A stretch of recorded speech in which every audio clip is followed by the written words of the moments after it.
Ya, seperti apa yang tadi sempat disampaikan oleh relawan Mercy, saat ini bantuan memang masih sulit didapatkan. Kemudian juga tadinya sempat ada euforia gitu ya, bentuk tanda syukur warga Gaza ketika mendengar ada gencatan senjata. Tapi hari ini juga ada bombardir serangan dari Israel terhadap wilayah Gaza. Lalu bagaimana dengan dunia internasional saat ini menyoroti dengan adanya perjanjian gencatan senjata? Ada tidak hal-hal yang menjadi fokus utama yang memang menjadi titik krusial? Tapi sebelum dijawab, Bang Faisal, kita hadirkan informasi di mana perhatian Indonesia ini, pemerintah Indonesia ini menyambut rasa kesenangannya atas juga apa yang disampaikan oleh Menteri Luar Negeri. Baik ya adanya gencatan senjata ini, seraya terus berharap semoga semua pihak benar-benar bisa bisa memenuhi kewajiban-kewajiban yang ada di masing-masing, sehingga tercipta satu suasana yang benar-benar mendukung dan kondusif untuk berlanjutnya gencatan senjata ini, dan saya kira ini satu momentum yang bagus. Ya, kita lanjutkan dialog. Bang Faisal, ada tidak yang perlu disoroti dari apa yang menjadi perjanjian gencatan senjata? Salah satunya mungkin tadi ya, apa yang menjadi concern adalah bagaimana dari Netanyahu dan Galan ini seharusnya memang ditangkap, sehingga apapun itu sudah selesai, sudah penderitaan yang dirasakan warga di Gaza. Ya, saya kira kalau misalkan gencatan senjata ini berlaku, tindakan selanjutnya adalah ya menghukum pelaku dari genosida itu sendiri. Karena kan dunia internasional sudah mengakui terjadi genosida. Itu sah secara hukum lewat keputusan dari Mahkamah Internasional ICJ. Artinya perlu komitmen dari masyarakat internasional ketika ada pelaku genosida, ketika banyak korban menjadi korban genosida harus diberi keadilan, ya yaitu salah satunya dengan menekan atau berkampanye secara global agar menuntut memastikan Netanyahu dan Galan ditangkap. Nah, kalau yang menjadi pointers krusial itu kan di gencatan senjata mungkin tidak diperjelas ya. Di mana nanti warga Gaza, kemudian kependudukannya akan seperti apa, dan apakah Israel akan tetap membombardir atau paling tidak berusaha ya untuk menguasai Gaza secara keseluruhan? Ini kan setelah serangan 7 Oktober 2023 kan cara pandang antara pejuang Palestina dengan Israel sudah berubah.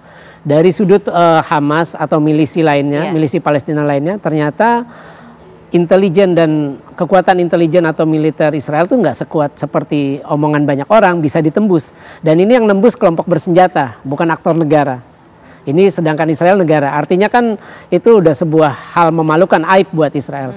Nah sebaliknya cara pandang dari elit-elit politik Israel atau masyarakat Israel, khususnya yang berada di wilayah selatan Israel yang diinvasi oleh pasukan Hamas itu sendiri, ternyata ya mereka akan selalu menganggap kalau Hamas masih ada di Gaza itu sebuah ancaman nyata. Jadi artinya Hamas bisa melakukan serangan kapanpun.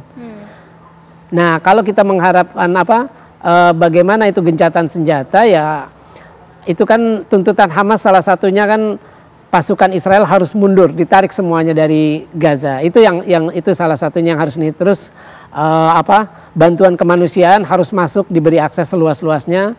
Nah jangan lupa setelah gencatan senjata, selain tadi kampanye bagaimana menuntut agar Netanyahu dan Galan ditangkap dan diadili, itu adalah bagaimana mencabut blokade Gaza. Kadang orang lupa perang sudah berlangsung 4 kali sebelumnya, itu tidak ada tuntutan untuk mencabut blokade Gaza sejak pertengahan 2007. Padahal itu juga membuat rakyat Gaza ya hidup segan mati tak mau, karena kan semua dikontrol oleh Israel.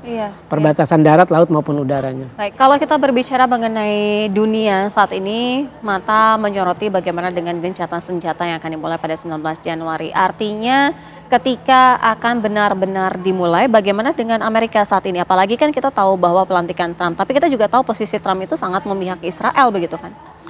Ya, kalau dibandingkan dengan semua presiden Amerika, itu ada 2 presiden yang paling berjasa bagi Israel. Yang pertama itu Presiden Harry Truman, karena dia memberi pengakuan hanya 11 menit setelah deklarasi berdirinya negara Israel dibacakan oleh David Ben-Gurion menjadi Perdana Menteri pertama Israel.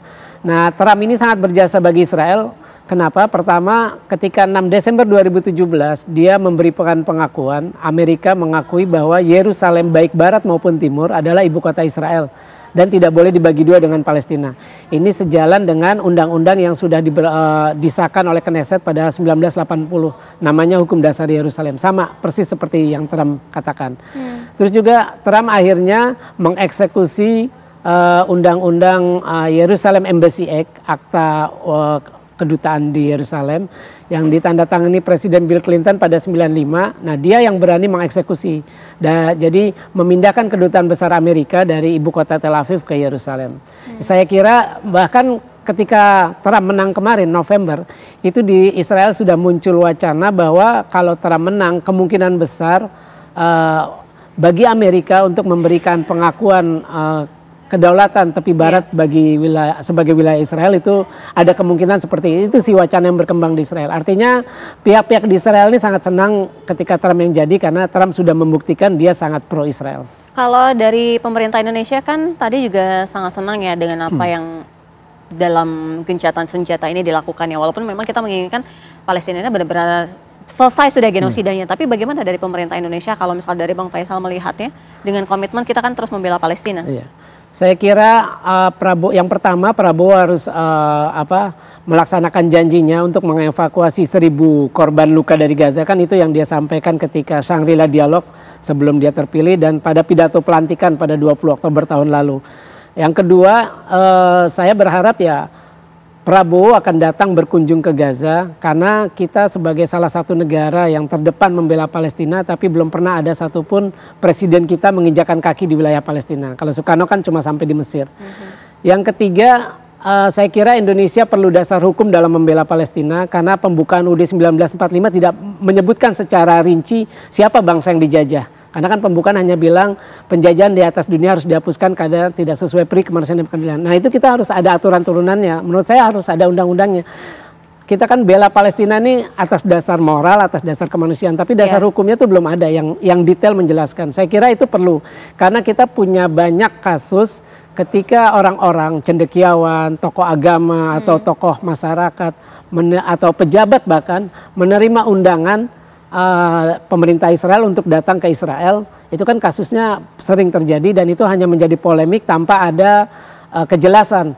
Nah, ini sebenarnya perlu diatur di undang-undang. Apakah ketika kita tidak punya hubungan diplomatik dengan Israel, kita tidak mau mengaku Israel sebagai negara karena Palestina belum merdeka, apakah boleh orang Indonesia memenuhi undangan pemerintah Israel? Ini bukan kasus ziarah ya ke Al-Aqsa atau ke gereja Makam Yesus atau Bethlehem, tapi ini kasus untuk yang lain. Dan saya kira undang-undang itu juga harus berisi bagaimana Palestina versi kita. Karena begini, ketika kita mendukung solusi dua negara, itu menurut saya sangat aneh. Kenapa?